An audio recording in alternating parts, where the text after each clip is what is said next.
Welcome to story books. तो अब तक हमने देखा था कि शियालन और सोंगयान एक संग वापस 3 साल बाद मिल जाते हैं और थोड़ी कहासुनी के बाद उन दोनों में वापस बातें चालू हो जाती हैं। वहीं शियालन उसे इमोशनल होकर किस करके चला जाता है और सोंगयान वीएचएल सिंड्रोम के बारे में जानता है। तो आगे की कहानी शुरू करते हैं।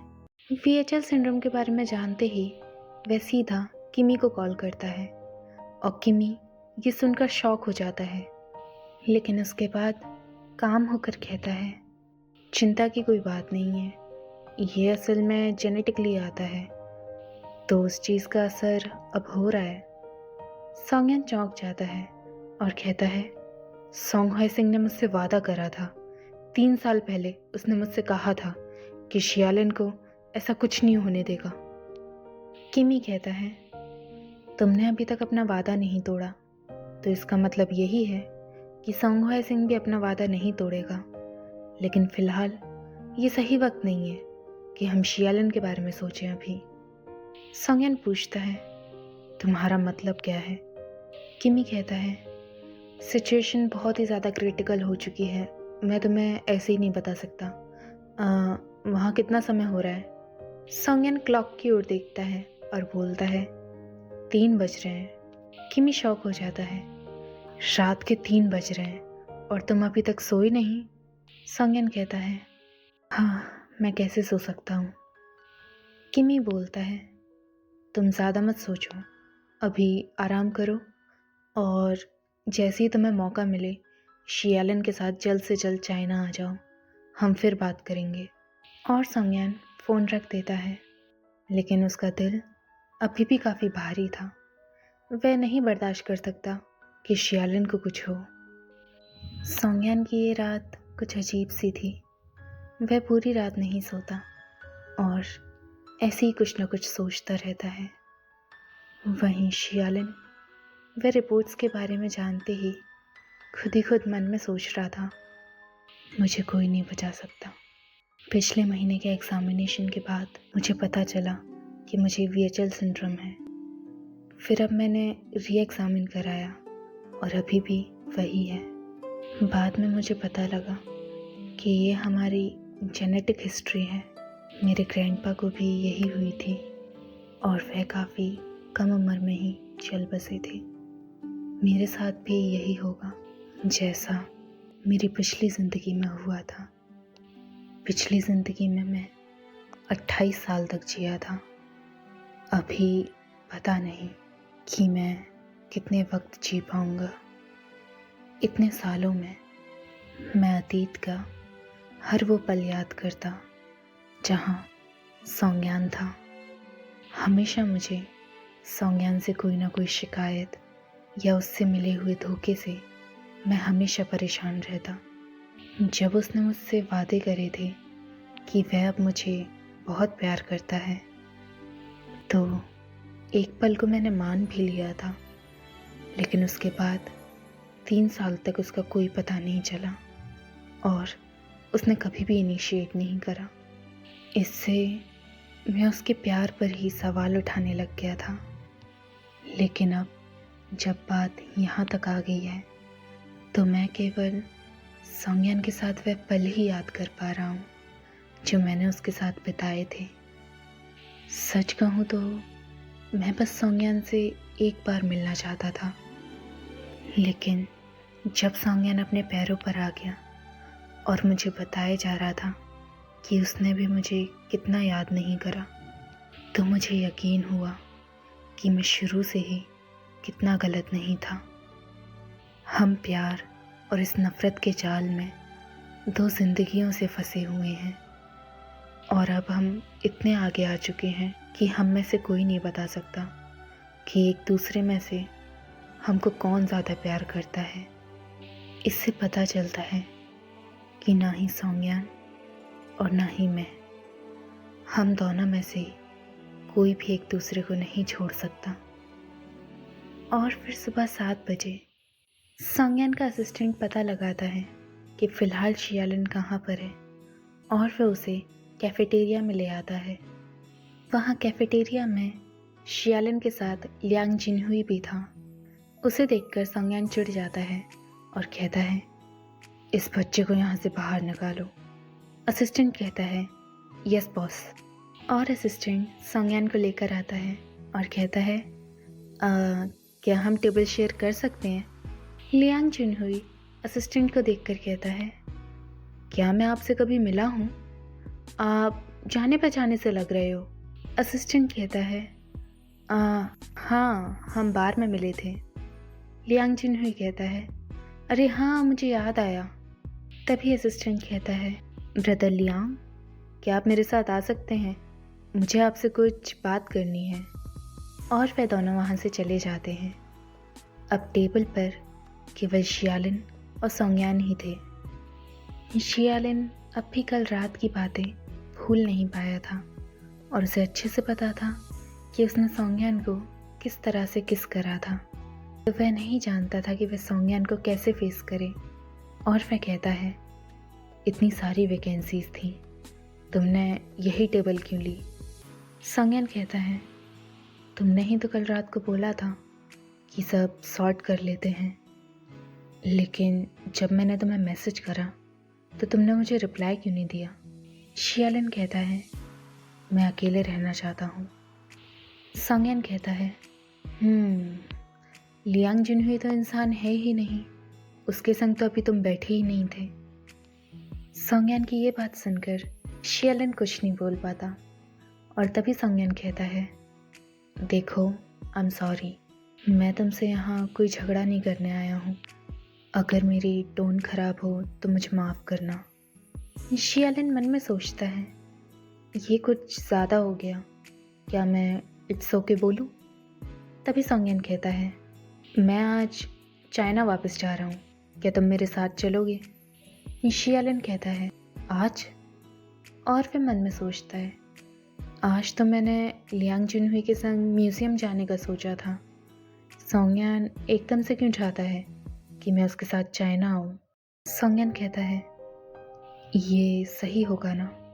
तुम मेरे साथ सीधा सिटी बी चलोगे? शियालिन पूछता है, तुम्हें सिटी बी में क्या काम है?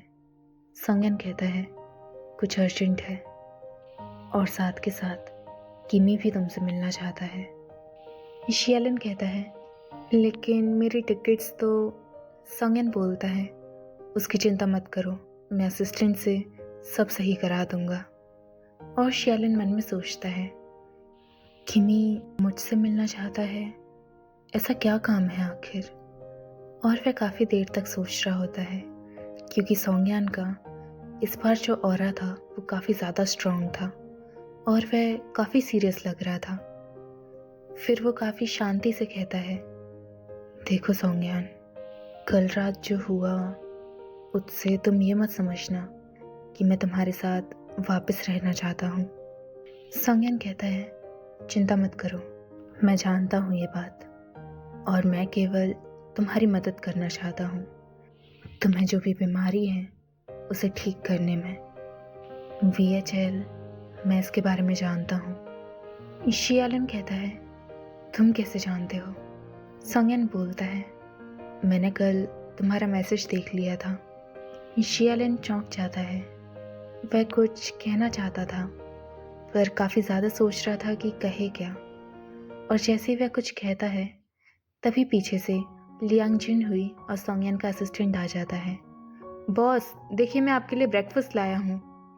बॉस, देखिए जितना हो सके उतना खाइए। वैसे भी कुछ दिन तक अब मैं आपके संग नहीं रह पाऊँगा, तो आपको अपनी बॉडी का ध्यान देना होगा। शियालिन पूछता है, क्या तुम सोंगयान के साथ नहीं आओगे? सोंगयान कहता है, अभी वह सिटी जे जाएगा और सारे के सारे पेपर वर्क्स को सॉल्व करेगा। शियालिन कहता है, ठीक है, मैं तुम्हारे संग आऊँगा। और वह मन में सोचता है, सोंगयान के पास कोई नहीं है उसका ध्यान रखने को। उसका असिस्टेंट भी अब सिटी जे चला जाएगा, तो मुझे उसके संग रहना होगा। वहीं लियांग जुनहुई को समझ ही नहीं आ रहा था कि हुआ क्या एकदम से। उसकी तो डेट थी ना, लेकिन वो तो कैंसिल हो गई, और वो भी इस सोंगयान के चक्कर में, जिसको वो जानता भी नहीं है।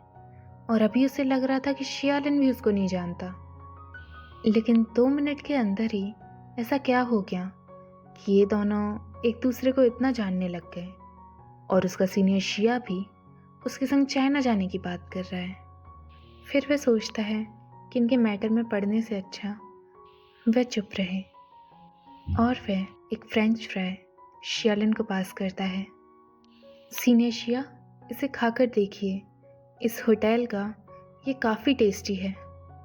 शियालिन को कोई मौका ही नहीं मिलता कि ये कहने से पहले ही सोंगयान अपनी चॉपस्टिक से वह फ्रेंच फ्राई हटा देता है और बोलता है, ये हेल्दी नहीं है। लियांग चिन्हुई को ये अच्छा नहीं लगता और वो बोलता है, हे, क्या मतलब है तुम्हारा? अगर एक फ्रेंच फ्राई खाने से इंसान को क्या हो सकता है? और वैसे भी ये मैं आपको नहीं, अपने सीनियर शिया को दे रहा हूँ। सोंगयान एज यूजुअली लियांग चिन्हुई को इग्नोर करता है और शियालिन की ओर देखता है और उसको समझाते हुए कहता है, हेल्दी खाना ही अच्छा होगा फिलहाल। शियालिन को समझ नहीं आ रहा था कि वह क्या कहे। हाँ, वह समझता है कि सोंगयान को उसकी चिंता है, लेकिन ये बीमारी इतनी आसानी से सॉर्ट नहीं हो सकती कि हेल्दी खाने से वह बच जाएगा। और शियालिन सोंगयान को देखने लगता है। तभी उसका असिस्टेंट वो फ्रेंच फ्राई लियांग चिन्हुई को ही दे देता है और कहता है कि इसे तुम खुद ही खा लो, तुम अभी बच्चे हो। लियांग चिन्हुई उन दोनों को देख रहा होता है कि वे दोनों एक दूसरे को किस तरह से देख रहे हैं और फिर पूछता है, क्या आप दोनों एक दूसरे को जानते हो? शियालिन अपनी नज़रें अलग हटाता है और कहता है, फ्रेंड है मेरा। लियांग चिन्हुई को जैसे ही पता चलता है तो वह समझता है कि उसने कितना एटीट्यूड नहीं दिखा दिया सोंगयान को, और वह सीधा उठकर सोंगयान की ओर हाथ बढ़ाता है और बोलता है, मेरा नाम लियांग चिन्हुई है, मैं सीनियर शिया का जूनियर हूँ, आपका नाम क्या है? सोंगयान कहता है, सोंगयान, और वह उससे हाथ मिलाता है। लियांग चिन्हुई को लगता है कि वह शायद सोंगयान को जानता है, क्योंकि उसको सोंगयान का नाम सुना सुना सा लग रहा है। बस उसे यही ध्यान नहीं आ रहा था कि कहाँ। तभी पीछे से आवाज़ आती है। वह आवाज़ चाइनीज़ अमेरिकन केविन की थी। वह कहता है, हेलो शियालिन, मैंने सुना कि आज तुम फ्री हो, तो क्यों ना हम सिटी लाइफ घूमते हैं, मैं तुम्हें घुमाता हूँ। लियांग चिन्हुई उसे देख के चिढ़ जाता है और फिर खड़ा होकर कहता है, नो थैंक्स, क्योंकि सीनियर शिया आज मेरे साथ म्यूज़ियम जाएंगे और वहाँ किसी गाइड की कोई ज़रूरत नहीं। शियालिन कुछ नहीं कह पाता। वहीं सोंगयान शियालिन की ओर देखता है। वह कुछ कहना तो चाहता था, लेकिन जब वह शियालिन की ओर देखता है तो उसे याद आता है कि पिछली ज़िंदगी में भी शियालिन की तरफ इसी तरह कई लड़के लड़कियां आते रहते थे, लेकिन उस ज़िंदगी में शियालिन होल हार्टेडली सोंगयान के पास ही रहता था और सोंगयान को नहीं छोड़ना चाहता था। और अब इस ज़िंदगी में तो शियालिन के पीछे और भी ज़्यादा लोग पड़ गए हैं, तो वह नहीं कह सकता कि उसका कोई राइट बनता है कि वह शियालिन और शियालिन के मैटर्स के बीच में बोले, क्योंकि फ़िलहाल वह कहीं स्टैंड नहीं करता, तो उसके पास कोई हक भी नहीं कि वह कुछ कह पाए। केविन और लियांग चिन्हुई ऐसे ही अपनी बहस में लगे हुए थे। तभी केविन की नज़र सोंगयान पर पड़ती है और वह उसे पहचान लेता है और बोलता है, क्या आप मिस्टर सोंगयान हो? सोंगयान, जो कि फ़िलहाल ना जाने क्या क्या नहीं सोच रहा था और इतना नेगेटिव हो चुका था, वह एकदम से अपने सेंसेस में आता है और केविन को देख के कहता है, हाँ, तुमने मुझे पहचान लिया। केविन एकदम से ही काफ़ी ज़्यादा एक्साइटेड हो जाता है। ओह, तो ये आप ही हैं। और वह एकदम से ही अपनी चेयर लेता है और इस पर बैठ के कहता है, आपको पता नहीं है कि मैं आपका कितना बड़ा फ़ैन नहीं हूँ। देखिए, ये जो सीन मैं एक्सप्लेन कर रही हूँ, ये कॉमिक में नहीं दिया हुआ, तो मेरे पास इसके कोई प्रॉपर पिक्चर्स नहीं है, तो फिर आप मांगिएगा मत। सोंगयान केविन की ये बात सुनकर एकदम से शॉक सा हो जाता है, और क्योंकि उसको काफ़ी ज़्यादा इन्फीरियरिटी कॉम्प्लेक्स हो गया था अपने पैर की वजह से, तो वो काफ़ी ज़्यादा लो की ही रहता था। एकदम से इतने एंथुसियास्टिक फ़ैन को देखकर उसको समझ नहीं आता कि वो कैसे डील करे, और वह शियालिन की ओर देखता है कि शायद वो उसकी कोई हेल्प करेगा। लेकिन तभी शियालिन, जो कि इसकी हेल्प करने की ज़रा भी मूड में नहीं था, उसका बस यही था, तुम्हारा फ़ैन है, तुम देखो। तभी केविन कहता है, तो क्या आप सिटी एफ किसी रिसर्च प्रोजेक्ट के चलते आए हैं?